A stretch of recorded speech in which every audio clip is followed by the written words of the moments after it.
Bienvenue au Polysécure, épisode technique. Je suis avec Frank. Oui, salut Nicolas. Ravi de vous revoir et de te revoir aussi en même temps. Hein. C'est vrai que c'est un podcast, mais nous on a la chance de se voir en vrai en plus. C'est au moins la bonne chose, en tout cas de virtuel, mais de visu. Oui, welcome à tout le monde. J'espère que on va essayer de vous rebouger un petit peu les affaires pour aujourd'hui. Absolument, c'est toujours très agréable. Cette fois-ci, on va aborder Sentinel et sa place dans l'espace de la cyber et dans l'espace du cyber dans l'info numérique. Je te laisse partir avec ça. En fait, effectivement, ce qu'on s'était dit tous les deux, et c'est un petit peu ce que je t'avais mentionné sur la suite, effectivement, logique aussi des trois trifecta, si je dis pas de bêtises de comment le prononcer, là, de ce qu'on s'était dit au travers des AzureScape, ChaosDB, Oh My God, c'est de savoir, bon, ok, mais pour se protéger aussi des fails ou des ratés qu'il peut y avoir des cloud providers. Puis encore une fois, ce qu'on précise au travers évidemment de Microsoft existe de la même manière sur AWS et aussi de la même manière, peut-être un peu moins sur GCP pour d'autres raisons, parce qu'ils n'ont pas les mêmes services aussi avancés, mais AWS et Azure ont de toute façon eux aussi leur même problématique et leur même système. Par contre, et c'est là où je voulais en fait en revenir à aujourd'hui pour le côté sécurité cloud, c'est qu'à aujourd'hui, comme on l'avait dit tout au début de reprendre, si vous vous rappelez les premiers podcasts au Polysécure sur la partie cloud en tant que telle, c'est de se dire il faut penser cloud native et il faut penser aussi le côté de on n'est pas sur un animal de compagnie, mais on est sur du cow-boy et on gère de l'infrastructure as code et on essaye de pas refaire la même chose. Et notre valeur est sur le code, notre valeur est sur l'automatisation, notre valeur est sur la conception de comment tu vas gérer ton infrastructure, tes policies, ta gouvernance, et tout ça se démocratise en CI/CD automatiquement. Pas facilement à chaque fois, attention, c'est pas de la sinécure non plus. On n'est pas là pour faire des vacances top moumoute et que ça marche tout seul. Malheureusement non. Mais effectivement, ça se fait et ça se fait bien. Puis quand ça se fait et que ça marche, au moins il y a pas d'erreur. Ça va jusqu'au même au conditional access pour ceux qui ont l'habitude. Maintenant, il y a du conditional access en CI/CD aussi qu'on peut faire. Il y a aussi tous les aspects parce que Microsoft est un peu particulier, évidemment, à le comprendre à cause de cette backbone AD et de M365 d'un côté et d'Azure de l'autre. Attention, on n'est pas dans les mêmes... On parle souvent du mot Azure, mais il est mal galvaudé en tant que nom de produit ou nom de service et non pas comme infrastructure en tant que telle. Donc ça, il faut faire évidemment attention. Mais là où, encore une fois, Microsoft, on les attend pas, puis je parle évidemment de ce que là, pour le coup, je connais le plus, parce que c'est ce que je vis depuis pas loin de 5 ans maintenant, c'est le fait est que dans le cloud Azure et par rapport à ce qu'a fait Azure, sans faire exprès. Puis je le dis bien parce que je crois que c'est sans faire exprès. D'ailleurs, Microsoft, tous ses produits qui cartonnent, c'est soit il en parle pas ou soit il en fait pas exprès. Et tous les produits où il fait la pub, c'est celles où on ne veut pas y adhérer. Donc de toute façon, puis qui marche moins bien. Mais bon, ça c'est un autre débat. Mais à date, d'ailleurs, si vous regardez bien, pour faire juste une allusion avant de rebasculer sur Sentinel, c'est que si on regarde Microsoft Defender aujourd'hui, encore une fois, même à l'époque de l'antivirus qui était, je vous rappelle, à l'origine de Defender, qui était même fait en Visual Basic de l'époque, tout le monde disait, bah oui, c'était Kaspersky qui était le meilleur, ou i7, ou ceci ou cela, ou Trend Micro pour les plus anciens, ou même, on pouvait même aller sur du Symantec de l'époque et compagnie, ou bref, il y en a eu des tonnes et des tonnes depuis ces 30 dernières années. Mais ce qui est très drôle, c'est que là, depuis ces quelques dernières années, avec l'intégration de Defender, puis surtout l'intégration avec le cloud, désormais, il sort même en premier dans Virus Bulletin, dans des notions de test AV. C'est même lui qui a quand même le vent en poupe à aujourd'hui, et même des Red Teamers, où je dirais que son prénom, comme Martin, qui précise d'ailleurs aujourd'hui que même Defender l'enquiquine sérieusement sur beaucoup de choses. Je me dis que si ça enquiquine un gars comme ça, puis pour ceux qui écoutent le podcast et qui connaîtra qui je veux dire au nom de Martin, oui Martin, je parle de toi, ça veut dire que par défaut, ça commence à titiller quand même les meilleurs Red Teamers du moment ou de son équipe. Donc ça sous-entend que Microsoft commence à prendre du poids certain, ou en tout cas il a fallu du temps, où il a lui aussi compris, puis ils investissent énormément depuis ces 5 dernières années dans le Zero Trust, dans le MCSR, là, le Microsoft Security Response, avec Mark Simos et autres. Je vous invite d'ailleurs à taper si vous voulez, puis là je le dis au Polysécure, ça permet, mais c'est AKMS, AKMS c'est le petit shortcut URL de Microsoft, donc aka.ms/ et vous tapez MCRA. Et en tapant MCRA, MCRA, vous allez tomber sur le Microsoft Reference Architecture Security. Et là, à partir de là, vous allez tomber sur la vraie version, la nouvelle version du MCRA. Vous allez voir tout ce qu'ils font à date. C'est complètement impressionnant et complètement débile. D'ailleurs, on se demande, même sur un seul homme ou sans une équipe, comment on peut le gérer. Mais en tout cas, c'est lui qu'il faut évidemment mettre en avant. Et donc, quand on voit que Defender, évidemment, passe, puis de manière d'ailleurs tout à fait sans pub, si vous regardez depuis 2 ans ou 3 ans, Microsoft n'en parle pas plus que ça. Il dit pas que son Windows Defender est le meilleur du monde. C'est ceux qui utilisent Azure ou ceux qui utilisent pas Azure, M365 Intune avec le endpoint de Windows Security Center, qui savent qu'effectivement ça amène évidemment beaucoup plus de choses et des bonnes choses. Donc ça, ce que je veux dire, c'est que eux-mêmes, quand ils ont décidé de reprendre évidemment tout ce qui était le OSS et le OMS, surtout le OMS, là, le fameux Open Management System, là, un peu comme était le SCCM et le CCMI, tout ça a généré où ils ont été malins. Au début, ça s'est démarré avec Azure Security Center, donc ASC, pour que d'ailleurs Azure Security Center a été changé comme Azure Security. Là, c'est Cloud Defender maintenant, c'est Azure Cloud Defender désormais pour le nouveau nom. Faut les suivre. En 2-3 ans, il y a quand même eu pas mal de guerres qui ont été bougées. Et puis est arrivé évidemment à se dire mais nous avec le Monitor, parce que c'est Azure Monitor qui est quand même en dessous de tout ça.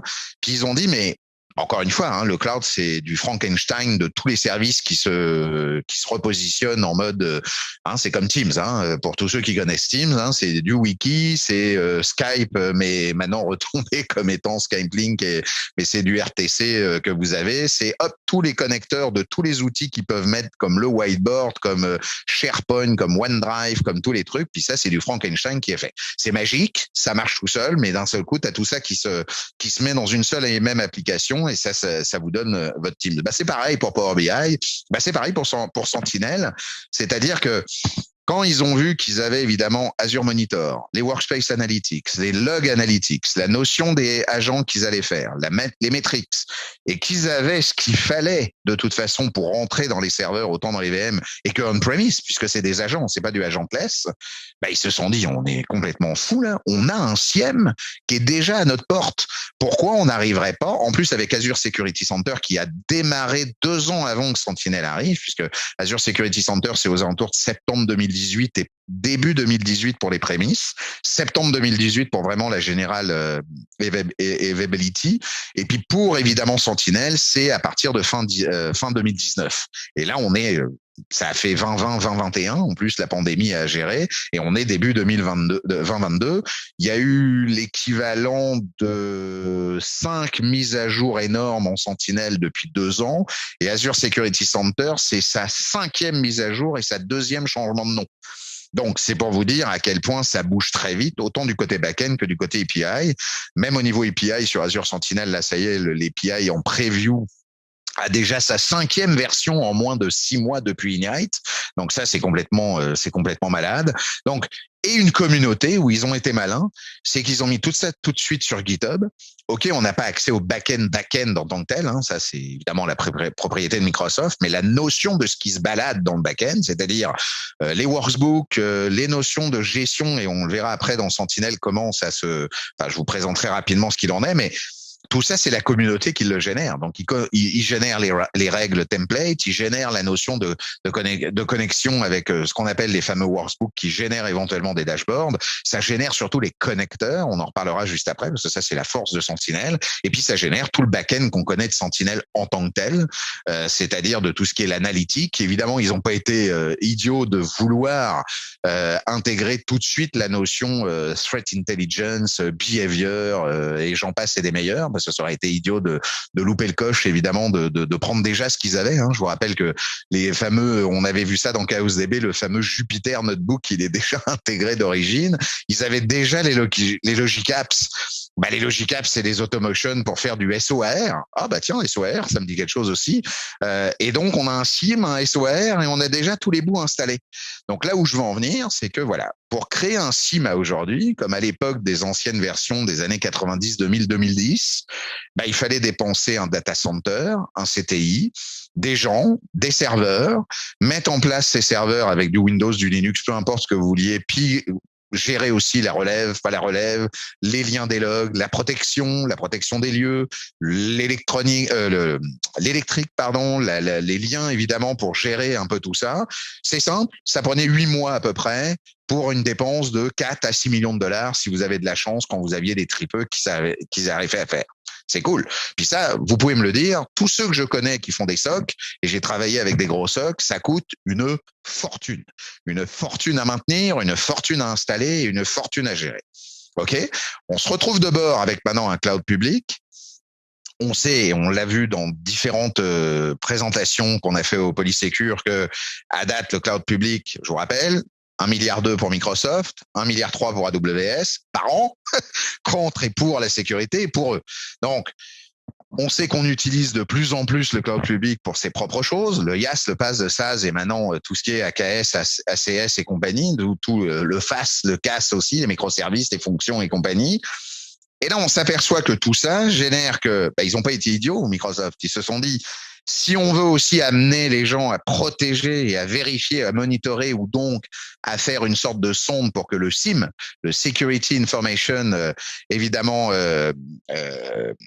Event Management, oui, je cherchais pour le Event Management, donc le management d'événements de sécurité de l'information, ils avaient tout en place pour pouvoir le faire. Mais tout en place pour aller voir le faire. Pourquoi réinstaller, sachant que c'est pas agentless, donc il faut gérer les agents. Donc on peut les gérer avec en plus. Je vous rappelle que Windows 10 met les agents par défaut maintenant avec les versions depuis la 19.03 en service, et c'est selon si vous avez des licences E1, E3 ou E5 qui vous permettent de les activer ou pas. Donc, vous avez rien à déployer, je vous rappelle. Pas de SSM bizarre et machin. Vous avez juste à appeler la licence. Le mec se relogue. Bingo, les services sont mis en place. Ça y est, vous remontez les logs directement. Vous n'avez plus rien à faire. Donc, c'est là où ça change le mindset au complet. Et là, d'un seul coup, vous arrivez, vous créez un log analytics. Alors, OK, c'est là où ils vont gagner de l'argent. Mais au début, le PS Hugo, je vous assure que ça coûte pas cher. Parce que tout dépendamment, évidemment, des logs que vous bouffez par jour. Mais je veux dire, même une grosse boîte, ça coûte vraiment pas cher. Pour augmenter à au-delà de 10 000 $ mensuels sur du log analytics, il faut vraiment commencer à en manger vraiment sérieusement. Donc là, vous regardez que vous mettez ça en place avec un log analytics et un workspace, pour ceux qui connaissent, évidemment. Mais puis là, vous dites, je prends Sentinel, qui est un logiciel, comme je vous l'avais expliqué, SQL Server, qui va se brancher sur ce log analytics. Et là, en 6 clics de base, bingo, vous aviez un SIEM qui vous coûtait 6 millions de $ et 8 mois de boulot. Et en même temps, de toute la maintenance et de l'évolution pour le faire. Si ça, aujourd'hui, c'est pas la nouvelle révolution du cloud, si ça, malheureusement, AWS n'est pas tombé là-dedans. Oui, il y a CloudWatch, oui, il y a Security, il y a toute la partie GuardDuty et puis Security Hub, mais tout ça génère que des logs raw. Ils n'ont pas généré, parce que c'est sûrement pas le boulot d'AWS, c'est sûr là-dessus, il a décidé, ils sont très forts sur d'autres choses. Mais sur cette partie-là, ils ont décidé que c'était les tiers qui devaient faire le boulot. Ils ont accès à une certaine chose qui vérifient, là, mais après le reste, vous donnez des super dashboards, ça c'est Microsoft qui sait le faire. On connaît Microsoft quand ça fait pas évidemment des papa-maman avec des beaux dashboards comme à la Windows, c'est pas beau, mais bon, je vous rassure, ça se positionne en CLI aussi bien. Mais c'est par là, c'est leur marque de fabrique, c'est ça, et en même temps, c'est aussi leur marque de fabrique ça rentrait dans leur système à eux du fameux MSCR, donc du Microsoft Center Response, parce que c'est eux aussi qui l'utilisent pour eux-mêmes. Et il faut comprendre que Microsoft à 70% est géré aussi avec le papa ou le balbutiement qui est maintenant aussi Sentinel pour eux-mêmes. Ça va de soi, puisqu'ils ont évidemment tout le cloud des, je sais plus combien de millions de domaines. Ils ont 2 millions de sous-domaines dans la AD et ils ont, je vous rappelle, 64 data centers à protéger au travers de tous leurs clients et de eux-mêmes en plus. Donc, ils n'ont pas le choix de passer aussi par là et d'avoir de l'intelligence, parce que même eux, ils arrivent, même si c'est une grosse boîte, même s'ils sont 150 000, je crois, oui, même plus que ça d'ailleurs, je suis pas certain que tout le monde peut évidemment garder 500 yeux derrière évidemment les points. Donc tout ça a amené évidemment à dire que si on se pose la question, puis là, je vais peut-être me faire des ennemis, mais le côté de F5, de Checkpoint, de tout ce qu'on connaît de Microfocus et compagnie, donc ArcSight et autres, ou même QRadar d'IBM, quand on commence à regarder toutes ces affaires-là, puis de dire, ouais, mais là, Ouais, mais là, il faut que je rachète du matériel. Ouais, c'est du PowerGL. Ouais, super, sympa. Ça m'a coûté encore une beurrée. Faut que je me les mette à jour tous les 5 ans. OK, donc ça rentre en investissement, puis il faut que je recommence. Ah oui, puis il faut que je l'installe. Donc, si je l'installe, il faut que je me retrouve des gens qui soient capables d'installer tout ça, qui soient capables de faire papa-maman avec le réseau de tout ça, de mettre en plus les BGP, de mettre les réseaux, la périmétrie, et j'en passe, et j'en passe, et j'en passe. Faut que je fasse en plus une sectorisation de qui a le droit d'y aller. Est-ce que je dois faire, je sais pas moi, biométrique, photocopie des fesses, bref, est-ce que je dois éventuellement gérer 3 fois les logins comme à la NSA? Enfin bon, tu sais, c'est là où à partir de là, tu te dis, ouais, mais là, tu as déjà tout dans ton AD, tu as déjà tout en hybride. T'as déjà tout. Tous ceux qui nous écoutent sont des moyennes entreprises ou des grosses entreprises ou éventuellement du gouvernement. Vous êtes déjà presque à 90% sur de la AD. Vous êtes déjà en mode ADFS ou en mode AD Connect selon les principes et vous êtes déjà avec du on-premise ou pour pire, vous avez éventuellement, et ça, ce serait un crime pour vous parce que vous auriez éventuellement une E3 ou une E5 en version de licence et que vous les auriez achetées. Vous êtes built-in avec Defender et vous êtes built-in avec le MMA ou le AMA, qui sont les deux agents qui sont maintenant built-in dans Windows 10 de 19.03 jusqu'à Windows 11 maintenant à aujourd'hui. Et même Windows 2016 Server dans les dernières updates, et depuis lors, 2019 et 2022 en termes de serveurs. Et là, derrière, on vous dit, coucou, tu cliques 6 fois et tu as un SIEM officiel, tu n'as plus qu'à mettre les data connecteurs en place. Moi, écoutez les gars, encore une fois, je suis un aficionado de jamais refaire la même chose 2 fois. Je suis un aficionado du cloud native en disant, est-ce que j'ai envie de me faire chier de refaire une putain de bécane qui va, ou des CTI ou des machines en redondance et avec de la relève, avec des gestions de je ne sais quoi, avec de l'électrique, sachant que tout ça, c'est Microsoft qui doit gérer. Alors vous allez me dire oui, mais si tu redonnes le log, ça je l'entends, mais ça on l'a déjà entendu pour l'AD, on l'a déjà entendu pour le truc on-premise. Ah oui, mais si ça pète, ça fait quoi? Si ça pète, ça fait quoi? C'est les logs qui rentrent pas, mais c'est pas pour plus que t'es pas plus protégé non plus. Puis je me doute aussi que si Microsoft peut pas te donner les logs, t'as 2 choses. C'est soit que Poutine a été plus loin qu'il l'est aujourd'hui, ou soit éventuellement t'as les extraterrestres qui ont descendu, ou soit Microsoft est assez con d'avoir enlevé sa manne, ou Azure Sentinel a aujourd'hui casse la baraque partout sur la planète et un des produits qui rapporte le plus à date. Donc tu sais, je vois pas l'intérêt d'une société qui fait ce genre de choses, sachant que c'est tes propres logs de tes propres services qui travaillent dans ton propre cloud, qui fait que déjà tu as mis ton propre cloud, donc tu aurais du cloud, mais tu mettrais ton monitoring à l'extérieur. Encore une fois, là, vous avez un fail dès le départ d'entrée de jeu si vous faites ce genre de choses. C'est un petit peu comme le côté d'arracher l'AD en mettant en AD pur. Oui, messieurs, dames, même si ça passe par les États-Unis, de toute façon, ça passe déjà par les États-Unis avec l'AD Connect. Donc, par défaut, c'est ça qui fait que, alors je veux pas de mal par ArcSight ou Curadar ou quoi que ce soit, mais même je vais même vous dire un truc encore plus. Et puis ceux qui ont accès à Azure pourront le voir.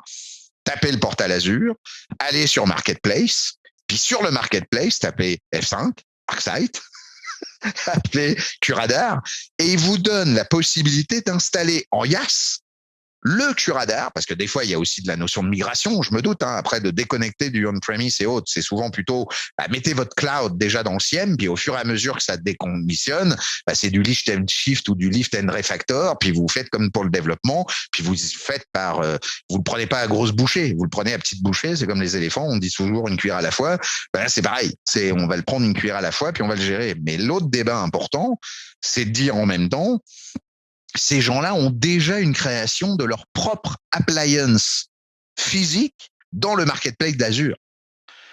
Pour que la transition dise, si vous voulez pas de CTI, vous pouvez quand même utiliser ArcSight, Curadar et ainsi de suite dans le marketplace. Attendez les gars, faut savoir. Vous me dites que vous n'êtes pas cloud, mais en même temps, on peut l'utiliser dans le marketplace. Alors pourquoi je me remettrais un IaaS en même temps, si en même temps là, c'est sûr que Microsoft est un petit peu. Alors après, est-ce qu'il fait tout ce que vous attendez et autres? On pourra en reparler juste un peu après. Puis j'invite à dire que c'est peut-être pas un spoil pour la suite, mais il y aura peut-être une deuxième émission sur la suite de Logique. Je sais pas si pendant tout le temps là, on pourra évidemment tout passer ou toutes les idées, mais je pense qu'il y aura sûrement un deuxième épisode pour la suite. Mais c'est ça que je veux dire, c'est que par défaut, si vous êtes en plus dans Azure, puis je vous rappelle que en plus les connecteurs maintenant pour Azure Security Center, donc Cloud Defender, ils vous offrent des connecteurs pour GCP et ils vous offrent des connecteurs pour AWS. Donc, si vous mangez les logs de ces connecteurs-là, qui eux-mêmes mangent les logs de votre AWS ou de votre GCP, vous les remangez directement dans votre SIEM. Alors après, on va me dire, bah oui, mais je veux un spin of glass pour avoir la totale. Donc, c'est pour ça que j'utilise, par exemple, Fortinet ou Fortisor. Ouais, mais Fortisor, lui aussi, il va bien falloir qu'il mange. Il mange où? Alors, il mange dans les rows de tes logs ou il va manger dans Sentinel. Alors donc, tu vas utiliser un SIEM pour aller manger un autre SIEM. Ça va commencer à être compliqué, là. Donc, il va falloir que tu t'auto-adaptes du mouvement du SIEM de Sentinel qui, lui, bouge tous les jours, ou en tout cas bien régulièrement dans toutes les semaines, pour que toi, tu le fasses. Ou alors, tu vas me dire, donc, je vais manger mes logs en RAW, donc en RAW, en mode binaire. Puis c'est toi qui vas te taper tout le boulot que la communauté de Sentinel à date est en train de te faire au niveau des templates, des rules, des notions évidemment qui vont gérer, on va dire entre guillemets, le côté intelligence, behavior et de toute la machine learning qu'offrent évidemment des sociétés comme Microsoft et AWS. Comment préciser à aujourd'hui de pas voir le SIEM nouvelle génération dans un SIEM cloud. Donc c'est là où bon, je sais pas si je vais me faire beaucoup de copains avec évidemment ce podcast là, mais à aujourd'hui, je me poserais sérieusement la question à date pour dire que il y a, je vous rappelle à aujourd'hui, puis là je suis devant mon propre Azure Sentinel de quelqu'un. Il y a 122 connecteurs qui existent à date. Quand Sentinel est sorti, en première génération, il était à 66 connecteurs. On est 2 ans plus tard, il est à 122 connecteurs. Et comme par hasard, qu'est-ce qu'on a comme connecteurs? Les Microsoft sont très très peu. C'est les clouds par défaut. Donc il y en a quoi? 26, 27. Tout le reste. Donc, ça veut dire que plus de 90 connecteurs correspondent à des connexions qui sont des connexions d'outils extérieurs. Donc, ça va de... Il y a même des outils que je connais pas, comme Aclid Audit, Akamai, AL Vectra Detect. Là, un des derniers en date, c'était AI Analysis Darktrace, Agari aussi pour le phishing. Je peux vous donner qu'il y a du Barracuda, il y a du Better Mobile. On tape maintenant sur du Better Mobile Threat Defense. Il y a du connecteur pour du Beyond quand on va faire du MAM ou du MDM sur des devices mobiles. Le connecteur est déjà là. Encore une fois, vous allez me dire, oui, mais moi aussi, j'ai mes connecteurs on-premise. Ah oui, oui, mais là, les connecteurs, ils sont déjà faits. Donc, ils arrivent avec les connecteurs, ils arrivent avec les rules, ils arrivent avec les rules templates et ils arrivent déjà avec tes workbooks et tes dashboards. Quand tu fais le clic et le temps que l'ingestion se passe, ou certains connecteurs vont prendre entre 1 heure et 24 heures, le lendemain matin, si tu comptes 24 heures en gros, tu es déjà opérationnel. Tu as fait 6 clics. Enfin, je veux dire, c'est là où ça commence à devenir compliqué de justifier. C'est là où tu peux enfin dire, ton triage, tu as tes analytiques que tu vas pouvoir gérer, tu as ton Mitre, ils viennent de gérer Mitre en plus derrière, là ça y est, Mitre en back-end vient d'être mis en place. Donc ça veut dire que quand tu as fait directement tes analytiques et que ça rentre dans tes incidents, tu as ton Mitre que tu peux gérer aussi et il voit comment tu as géré tes alertes, comment tu le fais. Tu as tes wishlists, parce qu'il gère les wishlists avec évidemment le côté IPO, le automation, le Logic App, ça arrive dedans. Donc c'est tous ces aspects-là que CyberArk, Citrix, les i7 Enterprise Inspector aussi, si t'es i7, F5, 4Point DLP, tous les DLP, les Impreva, les Jupiter, les Juniper, pardon, excusez-moi, qui ont été faits. Il y a aussi Jupiter Notebook qui est aussi logué. Les Nginx, tous les Nginx log en l'occurrence. Et puis pour finir, t'as tout ce qui est Orca Security Alert. Orca Security Alert, c'est comme Wiz que je vous ai parlé dans les fameux trifecta des 3 bugs fail. Orca Security, c'est une des boîtes qui trouve les pires sécurités, enfin les trous de sécurité dans le cloud et spécialement dans Azure. Ils sont déjà intégrés en tant que connecteur pour que tu puisses, de dire, fais attention, t'as des issues là-dessus, t'as pas fait ce truc, c'est un peu comme Azure Security Center, mais en plus de Azure Security Center. Alors évidemment, tout ça n'est pas gratuit, mais quand je fais le calcul du temps entre tout ce qu'on vient de dire pour le CTI, entre le temps des gens, la maintenance, la mise à jour, l'intelligence en plus qui est derrière, qui doit être faite en plus pour le maintenir. Là, c'est géré par une communauté dans GitHub où je vous rappelle que c'est l'équivalent de 340 branches différentes et l'équivalent de 4000 bonhommes qui bossent toutes les semaines au-delà de ceux de Microsoft. T'as Microsoft qui le gère pour lui-même et t'as la machine learning derrière. ça commence à devenir compliqué de me dire, écoutez, moi, mon SIEM, non, je le fais à la main, j'aime bien être artisan, moi, ça me fait plaisir, j'achète mon petit produit sympathique au coin du dépanneur, petit dépanneur du coin, j'aime bien, moi, mettre mes petits PC à jour, ça me fait perdre pas de temps, en plus, comme ça me double mes équipes, parce que j'ai une équipe TI qui discute pas avec mon équipe DevOps, et encore moins avec mon équipe de sécurité. Non, mais vous imaginez, là, vous l'avez directement. Donc, c'est pour ça que je voulais amener le fait est de dire, Sentinel aujourd'hui va changer, quoi qu'on en dise, la face du monde de la sécurité des événements, surtout quand on est vraiment full Microsoft, quoi qu'on en dise aussi. Les coûts, quand ils sont bien gérés, en plus, ils ont fait des dashboards pour les costs et des ingestions, comment vous le gérez. J'ai pas dit que tout était pas gratuit et qu'il fallait pas non plus avoir son Azure P2 ou son ADP2 ou son ADP1 ou quelques, comme on l'a dit tout à l'heure, le côté des E1, E3, E5 quand on est gouvernemental ou des grosses sociétés, c'est assez rare d'être autrement de toute façon puisqu'on a quand même un parc informatique adéquat. Je ne dis pas le contraire. C'est pas dédié non plus pour la petite PME évidemment de 100 personnes, hein, je me doute, mais elle a pas de SIEM non plus spécialement, a d'autres choses à faire. Je pense pas. Donc, encore une fois, ça se gère pas à la personne entre 100 et 500 personnes. Tu sais. Ils gèrent souvent leur sécurité à la mimine et à gérer plutôt leurs produits et de vérifier que leur firewall fonctionne. Puis ça s'arrête là, avec tout après la configuration évidemment que ça génère. Mais bon, vous comprenez que automatiquement, quand on regarde la partie de sécurité au niveau du Defender for Endpoint, Microsoft Cloud App Security, Azure WAF, Azure Sentinel, Azure MFA, Defender for Office, Microsoft Security Graph, Azure Privilege Identity pour les PIM, Azure DDoS, Defender Office 365, évidemment derrière Azure Key Vault, Azure Logic App, Defender for Identity, Azure AD IP Identity, le fameux AAD IP, et le The Air Backup, tout ça revient dans Sentinel. Au secours! Pourquoi j'irais me faire chier à aller le plugger avec quelqu'un d'autre? Vous gagnez du temps. Vous gagnez du temps, mais c'est même pas illusoire. Puis l'argent. Vous faites que vos gens vont plus faire du triage et faire de la sécurité pour être bêtes. Ils vont faire de la sécurité pour faire de l'analyse. Je vous rappelle qu'on dit pas du monitoring maintenant, on dit du threat hunting. Qu'est-ce qui est contre quoi je veux me défendre? C'est quoi mes assets? C'est quoi mon surface d'attaque? C'est quoi que je veux défendre? Oh, monsieur, j'ai rien en internet facing. Bon, surveille pas tes DNS. Si tout est à l'interne, fais autre chose. Ah oui, mais par contre, j'ai peut-être des gens à l'extérieur avec des problèmes de mots de passe. Bon, t'as tout l'identity protection. T'as tes systèmes de conditional access. T'as tes systèmes de risk signing et compagnie. T'as tes PIM. Ah oui, je travaille qu'avec des consultants.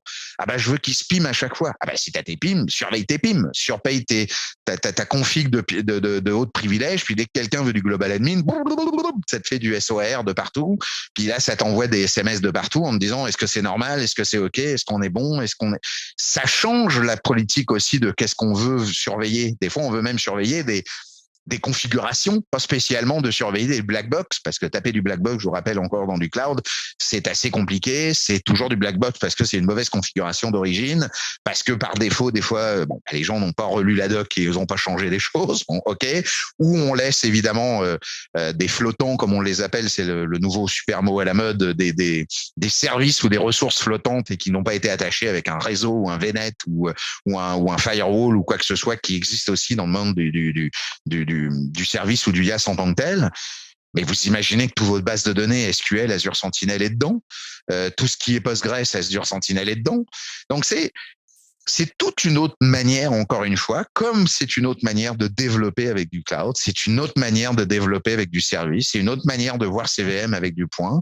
La notion du SIEM, et je vous rappelle que les domaines sont énormes, parce que les domaines d'un SIEM, normalement, c'est du Endpoint Protection, c'est du Close Access, donc c'est le CASB, c'est le WAF, c'est le MFA, le DLP. Il y a aussi éventuellement des PAM. Bon, maintenant, avec les bastions presque en service des clouds, c'est pas la peine, mais en tout cas, c'est là. C'est aussi pour tous ceux qui sont intégrés à Office 365.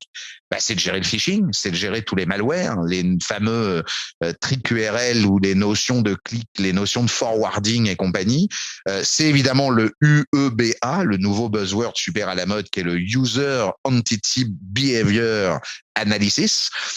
Puis là, j'ai voulu me le noter pour pas avoir d'erreur dans mon anglais. Je vous rappelle qu'il y a le Dark Web Monitoring aussi à gérer parce que, en même temps, là où est très fort Sentinel, c'est qu'OK, il y a les connecteurs, les data connecteurs sont évidemment branchés. OK, on a les analytics ou les rules, donc ce qu'ils appellent les règles, sont mis en place. Je vous rappelle que les règles, Microsoft suit les bonnes pratiques, il est partout dans les bonnes pratiques de toutes les boîtes inimaginables de Security, CSA Alliance, de tout ce que vous voulez. Il est même un des gros porteurs de mitre, hein. Tout le monde le sait pas, mais c'est quand même lui qui file le plus de pognon possible. Donc, à défaut, il faut comprendre que en plus, vos systèmes de rules sont mis avec les tactiques. Donc, le fameux TTP, là, le tactique, technique, procédure, bah là, les notions de dire est-ce que c'est de la persistance, est-ce que c'est du initial access, est-ce que c'est de la recon, vous les avez directement déjà intégrés dans les templates, ils vous les met, donc ils vous expliquent ce qu'il en est. Alors, j'ai pas dit que c'était simple parce que derrière, comme partout avec Microsoft, il y a du KQL, il y a une notion de gestion, il y a quel log, quelle table, comment ça se génère, mais est-ce qu'on pourrait faire du cross-tenant, du cross-subscription, et j'en passe et j'en passe. Mais même là, on pourrait me dire aussi, ouais, mais moi, j'ai un managed services. Donc, quand je fais du managed services, bah, ça colle pas à moi parce que moi, je veux un spin of glass où je pourrais aller dire avec des API de le faire. Non, c'est faux. Microsoft a mis Lighthouse derrière en place. Donc, avec Lighthouse en place, tu es délégué, tu as un NPM, donc c'est-à-dire tu as un numéro de partenaire Microsoft, donc tu n'as même pas besoin d'être à l'intégré de l'AD. Il te délègue tes ressources et automatiquement, bah, ton workspace, tu vas dire que le workspace des logs va aller retaper via toi le tien en tant que tel avec Lighthouse et automatiquement, tu as ton SIEM en pane of glass où tu peux avoir des multi-clients qui fait qu'évidemment, tu mets pas tous tes clients dans le même workspace, hein, je précise à le dire au travers, hein, chaque workspace un client, s'il vous plaît, c'est la norme ISO 27001. Hein, on coupe les systèmes by design au travers des clients, mais ça se fait. Je veux dire, si en plus ils ont fait Arc derrière, je vous invite à aller voir Azure Arc. D'ailleurs, je lance un petit spoil. Comme ça, éventuellement, Nicolas me le dira. Si un de ces quatre voulait un petit podcast sur Azure Arc, ça me fera plaisir parce que c'est quelque chose que j'ai fait il y a pas si longtemps et que ça peut éventuellement aider sur pas mal de gouvernance on-premise et autres, comme Purview d'ailleurs, Azure Purview, qui est la nouvelle coqueluche d'Azure qu'ils en parlent pas au niveau de Microsoft. Je vous invite à aller voir. Vous allez voir, c'est assez exceptionnel et incroyable. Mais tous les autres produits, et là, je vais vous en citer quelques-uns. Vous allez évidemment rigoler en disant que les other cloud security products comme SentinelOne, CrowdStrike, Carbon Black, Symantec EDR, Trend Micro, Forcepoint Casby, Perva WAF, Barracuda, Fourpoint, Recode Future, évidemment Varonis, Rapid7, Palo Alto, Symantec, Zscaler et Cisco. Et puis, je vais en dire un autre gros, Common Vault. Tout cela a une petite case à cocher. Ils sont des data connecteurs availability dans Sentinel.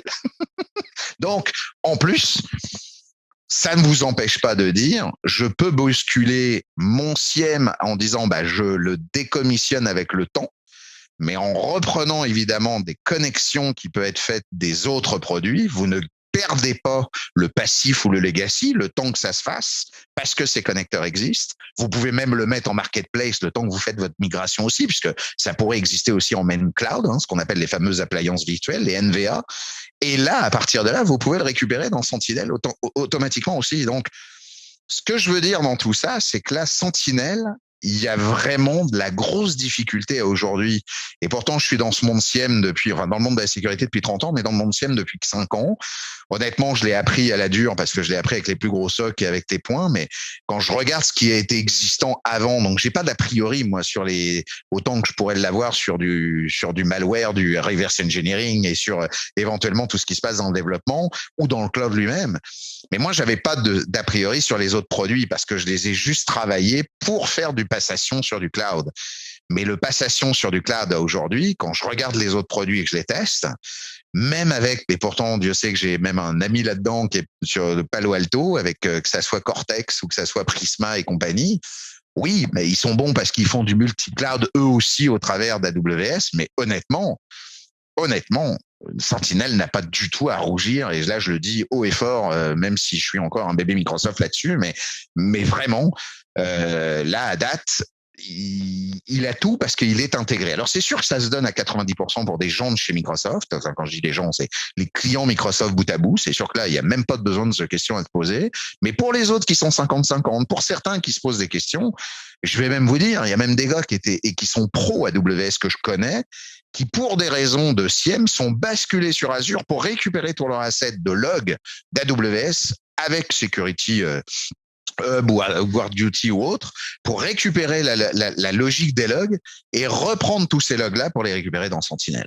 Donc, c'est là le changement de vision en fait du fameux SIEM 3.0, si je peux l'appeler ainsi, puisque le 2.0 était la notion du marketplace tel qu'on peut l'avoir dans le NVR. On avait des appliances physiques, on avait des appliances virtuelles. Maintenant, on a du cloud services, service SIEM, SaaS tel qu'on l'entend, parce que c'est ça, hein, c'est du PaaS, c'est du SaaS. Moi, à date, à mon avis, à part qu'il y aura évidemment d'autres concurrents qui vont se faire. Curadar se met déjà dans le cloud. Il y a évidemment des gens qui mettent leur SIEM dans le cloud, mais ils ont pris du retard parce que c'est pas leur métier en plus principal. Là, on a aussi une boîte de développement qui fait que du développement à tous les jours. Donc, c'est compliqué encore une fois, comme le Yak et compagnie, où il y a des gens qui ont un petit peu raté le train en marche. Puis AWS l'a pas vu venir. Je pense que si AWS l'avait vu venir, il aurait peut-être fait le truc. C'est pour ça qu'il met en avant éventuellement tous ces tiers à date. Palo Alto en premier, pour pas le citer, mais je pense que c'est ça.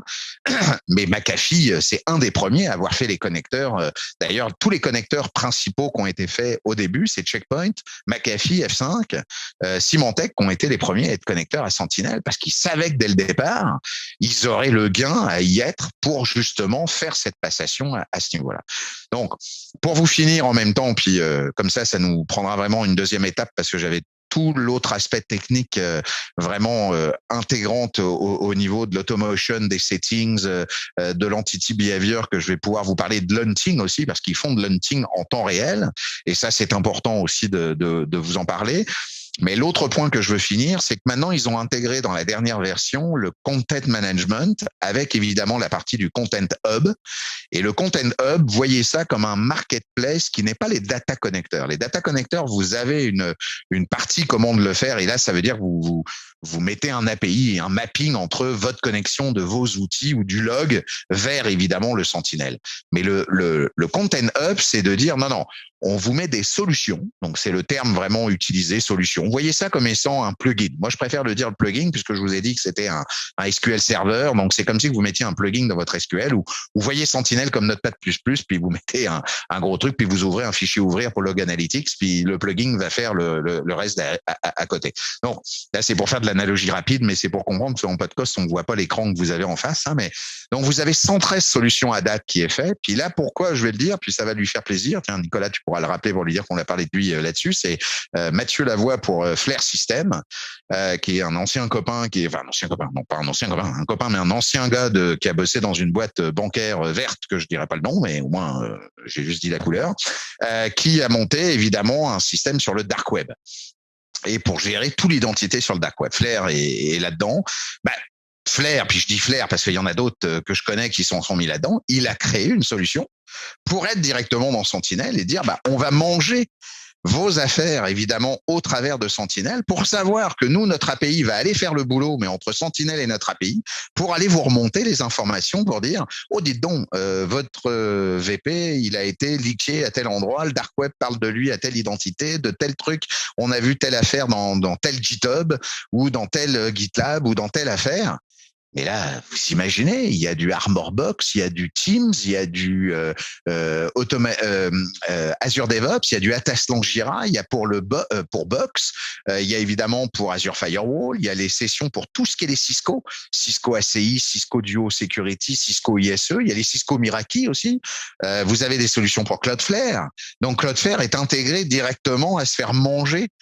Cloudflare, c'est mon outil préféré. Ça aussi, un de ces quatre, il faudra qu'on en parle. Cloudflare, tout le monde devrait être Cloudflare pour le coup, mais le Cloudflare, là, automatiquement, il vous génère, si vous avez votre DNS directement, pire encore, si vous avez la zone DNS à l'intérieur de votre Azure en DNS zone, la Cloudflare, c'est une solution qui se retrouve dans Sentinel et qui vient d'être mangée à ce niveau-là. Donc, écoutez, honnêtement, si vous n'avez pas, ou en tout cas ceux qui étaient convaincus, tant mieux, j'espère que je vous ai encore satisfait de vous convaincre à utiliser évidemment ce produit et ce service. Mais pour ceux qui avaient encore éventuellement des doutes, allez voir, ou en tout cas renseignez-vous, allez lire vraiment les choses à ce niveau-là. Repositionnez-vous et reposez-vous la question, est-ce que ça vaut encore le coup que je me rembotte avec des data centers, des machines, des gens, des TI, des 8 mois d'investissement de je ne sais pas de combien de réunions pour que ça clash à des endroits et que ça passe pas et avec tout ce que je dois faire. Posez-vous la question si vous êtes au-delà de 60% dans le cloud. passez-vous un CM Cloud. Même à 50-50 d'ailleurs, ça vaut quand même le coup. Mais bon. Puis si vous êtes de toute façon bébé Microsoft, genre, et quand je dis ça, c'est que vous avez ADFS, un AD on-premise, AD joining, voire même des Intunes ou peu importe, autopilote qui a été déployé et que vous avez éventuellement des licences adéquates, rachetez pas autre chose. Vous payez déjà plein pot avec une licence E3, E5, mais faites-vous plaisir. Mettez-vous ça en activité, mettez Sentinel et regardez ce que ça donne. Moi, je peux vous assurer qu'à date, on le vit que très peu dans une carrière, mais ça m'a permis sur 2 clients, bon, des clients, j'ai des NDA, mais d'avoir évité, ou en tout cas d'avoir vu des exfiltrations faites, et donc des attaques qui étaient déjà présents dans leur système et qu'on a pu contourner pour l'un 3 semaines après l'effet et pour un autre 2 mois après l'effet, et sur différents endpoints et différents systèmes services évidemment en clair, je peux vous dire que là, depuis, dites-leur qu'ils veulent enlever Sentinel ou dites-leur qu'ils veulent enlever tout ce qu'on a installé, je peux vous dire qu'il n'y a même plus, c'est net et précis, je veux dire. Et c'est pas parce que c'est Sentinel, mais c'est parce que c'était intégré en tant que tel. Je veux dire, ça a sauté aux yeux au moment où on fait les bonnes pratiques et les bonnes choses, et quand on connecte les bonnes choses, bah ping, parce que c'est évidemment fait built-in. C'est comme si qu'on me disait qu'on prenait une Porsche, mais on allait évidemment rouler dans du sable. C'est pas tout à fait fait pour, où les voitures, on a l'arrivée d'air au niveau du toit, bah ça c'est pour évidemment faire du 4x4 dans les rivières, parce que l'arrivée d'air va pas être évidemment dans le moteur. Si vous faites ça avec une voiture normale, ça va évidemment couler le moteur. C'est exactement la même chose pour le système informatique. Donc oui, ça fait mal, oui, c'est des changements de politique, oui, c'est des systèmes de changement comme on appelle. Oui, c'est encore une fois de repenser d'une autre manière out of box. Il y en a des fois qui sont fatigués de ça, je le comprends. C'est pas une critique. Des fois, il faut peut-être changer de métier ou faire autre chose, mais je veux dire que par défaut, c'est pas une critique, mais c'est la notion où si vous voulez être sécurisé correctement et utiliser le bon système, bah là, pour moi, je vois pas autrement je le vis, honnêtement, il a été installé dans des très, malheureusement pour des raisons de confidentialité, je peux pas vous le dire, mais dans des très grosses boîtes et des très gros gouvernements et des très grosses boîtes au niveau canadien. J'ai eu la chance d'en bosser au moins avec une grosse dizaine depuis ces 5 dernières années. Je vois l'efficacité que ça a fait. Je vois une de ces grosses boîtes qui est très connue, qui a aujourd'hui été attaquée de toutes parts parce que c'est une boîte en haut de la liste de celles qu'il faut attaquer dans un monde comme au Canada et dans un monde comme au Québec. Je peux vous assurer que si elle avait pas Sentinelle derrière, ça foutrait un petit peu misère à la dame. Donc non, honnêtement, c'est à prendre en considération désormais. Et si au moins je peux vous passer un message ce soir, c'est prenez le temps. En tout cas, de le faire. Ceux qui y étaient qu'à moitié, foncez, faites et revoyez un petit peu les points. On verra un peu plus de technique dans le 2e épisode sur certains points et vous verrez qu'on rentrera un petit peu dans le vif du sujet sur des points un peu précis. D'ailleurs, un truc que j'ai fait là justement pour une entreprise qui va sûrement vous intéresser, que je pourrais vous expliquer, mais en même temps de l'autre côté de vérifier que vous avez tous les autres gros joueurs de toute façon qui même si pour certains vont perdre leur SIEM, ils vont vous apporter une autre valeur.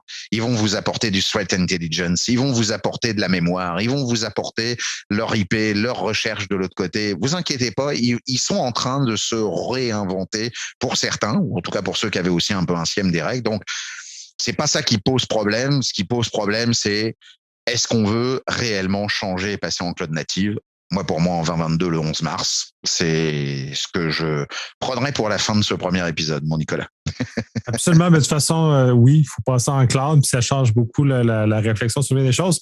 On va remettre ça pour le 2e épisode, puis sur ça, de toute façon, nous autres, c'est un vendredi, si tu l'as dit, c'est le 11 mars, donc bon week-end. Oui, exact. Bon week-end. Oui, c'est vrai que j'ai dit une date, c'est vrai que c'est indatable. Je vais pas, évidemment, la prochaine fois, je ferai attention. Ça y est, je me suis trahi en sécurité pour mon pauvre Nicolas sur une date. Excusez-moi, c'est de ma faute, ça ne se reproduira pas. Nicolas, vous facilitez le OSINT. Ouais, c'est ça. Faut le OSINT. On évite le OSINT. Tiens, en parlant de OSINT, Sentinel est très bon aussi sur ce sujet parce qu'ils ont comme je vous disais, des washlists, mais même sur des solutions, ils ont des content hum sur les OSINT qui existent, comme Belgicat par exemple, ou comme des sociétés qui ont mis des toolkits d'investigation sur les réseaux sociaux. Là aussi, ils sont évidemment pas idiots. Puis je vous rappelle aussi pour finir que la démocratisation de la machine learning. Microsoft fonctionne à fond les ballons sur évidemment Jupyter Notebook, hein, donc évidemment tout passe en machine learning à eux et tout peut passer en machine learning à vous. Donc vous imaginez l'impact que ça peut avoir pour éventuellement se faire des statistiques ou des idées. Donc écoute, ça a été encore un grand plaisir. Merci de m'avoir écouté, de m'avoir enduré pendant 1 heure, les amis, et je vous souhaite à une prochaine pour l'épisode 2 en tout cas. À bientôt. Merci.